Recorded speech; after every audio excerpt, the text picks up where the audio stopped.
जय हिंद दोस्तों। मैं कमलेश टेलर जीके फैक्ट्स गुरु के यूट्यूब चैनल में आप सभी का स्वागत करता हूं।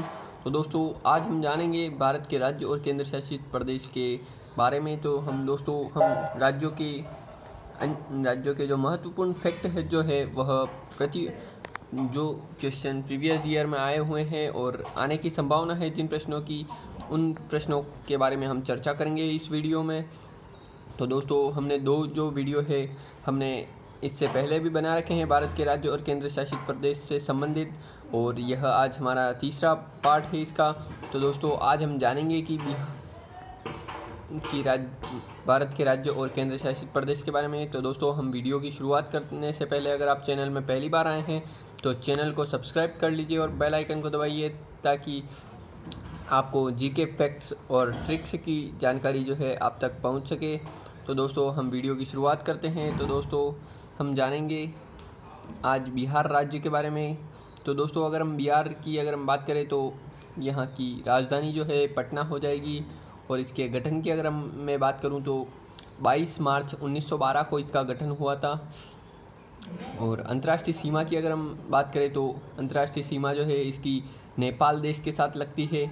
और राज्य की सीमा की अगर हम बात करें तो यह जो है उत्तर प्रदेश, झारखंड और पश्चिम बंगाल के साथ लगती है। तो दोस्तों हम मैप के माध्यम से यह जानते हैं कि यह किस ओर है। तो दोस्तों जैसा कि आप सभी को यह दिख रहा होगा, बिहार हो गया, यह ऊपर अगर आप देखोगे तो ये नेपाल दिख रहा है आपको इस मैप में, और ये इधर उत्तर प्रदेश हो गया, ये नीचे झारखंड हो गया, और ये इधर पश्चिम बंगाल हो गया। तो दोस्तों इन तीन राज्यों के साथ इसकी सीमा लगती है। तो दोस्तों हम वीडियो में आगे बढ़ते हैं। तो अगर यहाँ के जिलों की अगर संख्या की बात करें डिस्ट्रिक्ट की, तो यह जो है यहाँ पर 38 हो गई, 38।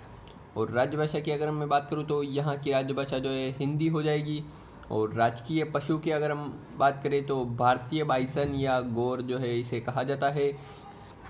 और राजकीय पक्षी की अगर मैं बात करूँ तो राजकीय पक्षी जो है गौरैया हो जाएगा।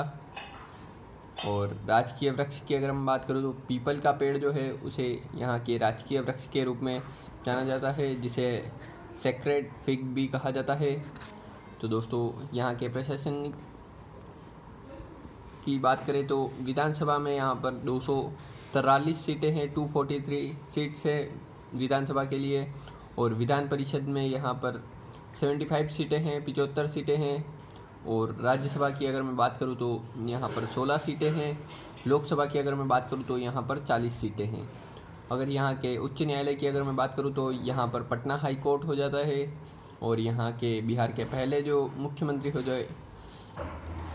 जो है वह कृष्णा सिन्हा जी हो गए। और वर्तमान अगर सीएम की बात करूँ तो नीतीश कुमार जी यहाँ के वर्तमान सीएम हो गए, यह हाल ही में री इलेक्ट हुए हैं।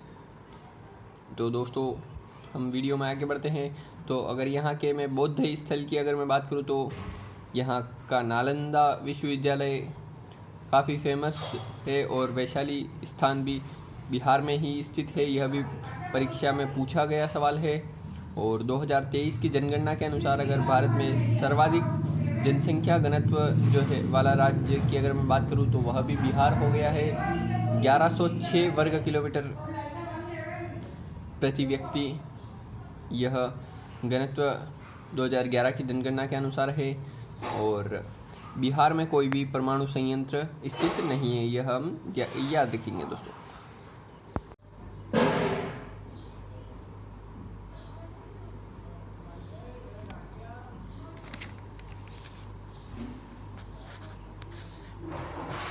तो अब हम बात करेंगे पश्चिम बंगाल राज्य के बारे में, हम चर्चा करेंगे, इसके महत्वपूर्ण प्रश्न को हम जानेंगे। तो दोस्तों वीडियो में बने रहिए। तो दोस्तों अगर हम पश्चिम बंगाल की अगर राजधानी की अगर हम बात करें तो इसकी राजधानी जो है कोलकाता हो जाती है। और अगर इसके गठन की अगर मैं बात करूं तो 1947 में इसका गठन माना जाता है।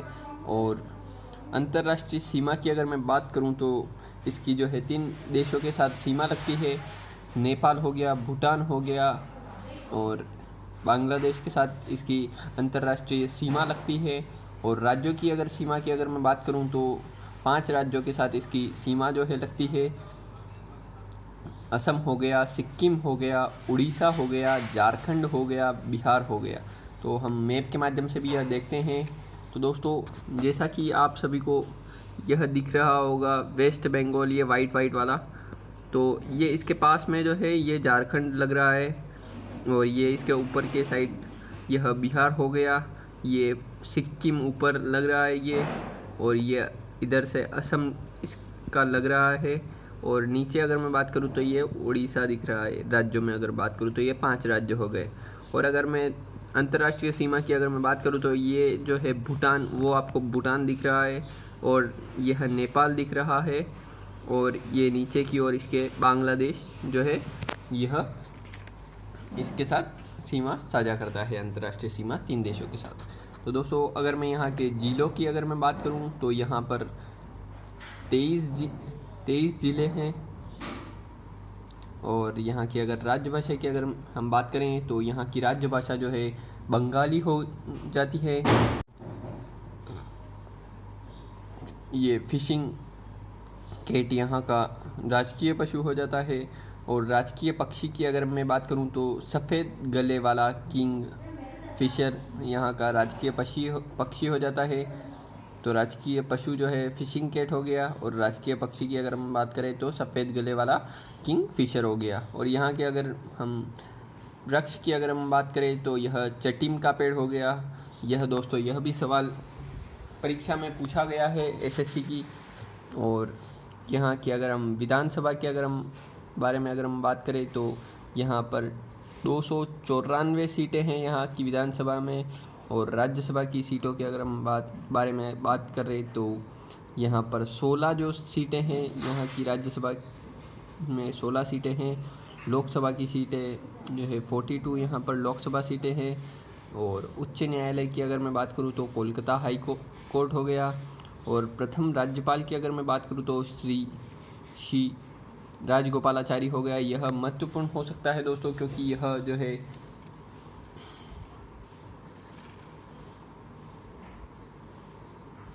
वर्तमान अगर मैं राज्यपाल की अगर बात करूं तो सीवी आनंद घोष हो जाए। और पहले सीएम की अगर मैं बात करूं यहाँ के तो यह प्रफुल्ल चंद्र घोष हो गए। और वर्तमान सीएम की अगर मैं बात करूं तो यहाँ पर ममता बनर्जी जो है यहाँ की सीएम हो गए। और भारत और पश्चिम बंगाल की अगर मैं और चर्चा करें तो यह भारत का सबसे बड़ा चावल उत्पादक राज्य है। चावल सबसे अधिक जो है चावल जो है इसी राज्य में होते हैं। और भारत का सबसे बड़ा जूट उत्पादक राज्य भी पश्चिम बंगाल ही हो जाएगा। और बेलवेड्रे एस्टेट अलीपुर कोलकाता, यह जो है भारत का राष्ट्रीय पुस्तकालय है। और यह जो है भारत का सबसे बड़ा पुस्तकालय है। यह महत्वपूर्ण प्रश्न है और यह जो है एसएससी में आया हुआ प्रश्न है। और अगर मैं यहाँ के प्रसिद्ध व्यंजन की अगर मैं बात करूँ तो आलू पोस्तो यहाँ का प्रसिद्ध व्यंजन है पश्चिम बंगाल का।